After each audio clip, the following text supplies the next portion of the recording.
Hello! Welcome back to our channel. So today, gagawa na naman tayo ng ulam. Pero it's another Taiwanese dish. So napapansin nyo ba, mahilig kami sa mga Taiwanese na ulam. So it's called 3-cup chicken.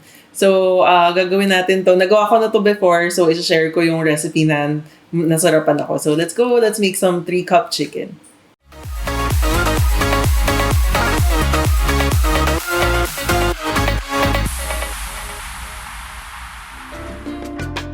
Para sa 3-cup chicken, ito ang mga ingredients.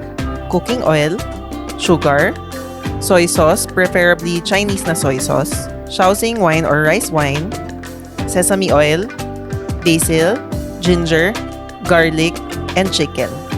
Sa isang bowl or in my case, sa isang measuring cup, maglalagay tayo ng 1/3 cup na soy sauce, 1/3 cup na rice wine, 2 tablespoon sugar, and 3 tablespoon sesame oil. Mix lang natin lahat until combined. Then, sa isang hot na pan, maglagay tayo ng 1 tablespoon na cooking oil. Gigisahin lang natin ang 4 slices na ginger and 15 cloves na garlic na nakacut in half. Gisahin lang natin until mag-golden brown ang edges ng garlic. Then, ilalagay na natin ang ating chicken. Ipapa-brown lang natin ang chicken so pwede tayo magdagdag ng konti pang oil as needed. Ilagay lang natin lahat ng chicken and hayaan natin mag-brown before natin ilagay itong sauce na minix natin. Then, papakuluan lang natin ang chicken and sauce and hihintayin na mag-evaporate yung sauce and mag-thicken. Mga 15 minutes siguro natin siyang iiwan. Ayan, medyo dark na ang kulay ng chicken. Then, ilagay na natin ang 1/2 cup na basil or more depending sa preference nyo. Pwede pa pala lutuin ng mas matagal ang chicken hanggang maging oily siya and shiny. Pero ayoko kasi ng masyadong maalat na ulam kaya okay na sa akin ang ganitong luto. Tapos, pwede na natin i-plate. Ang bango ng basil and sesame oil, sure na masarap to with rice. Try na nga natin.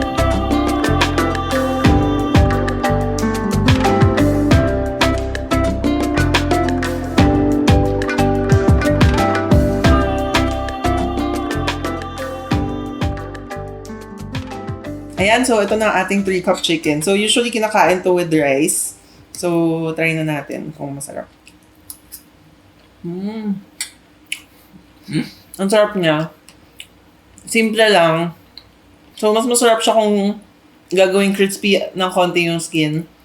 So, mas maganda kung dry yung chicken para mas maging crispy yung skin.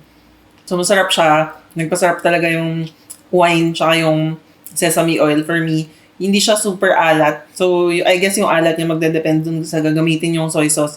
And syempre, dapat gamitin nyo yung premium. Actually, hindi premium yung ginamit ko. Pero, basta gamitin nyo hindi super alat na soy sauce. Usually, napansin ko yung mga local na soy sauce, medyo maalat sila. So, mas maganda yung mga Chinese na soy sauce para dito sa food na to, dito sa ulam na to.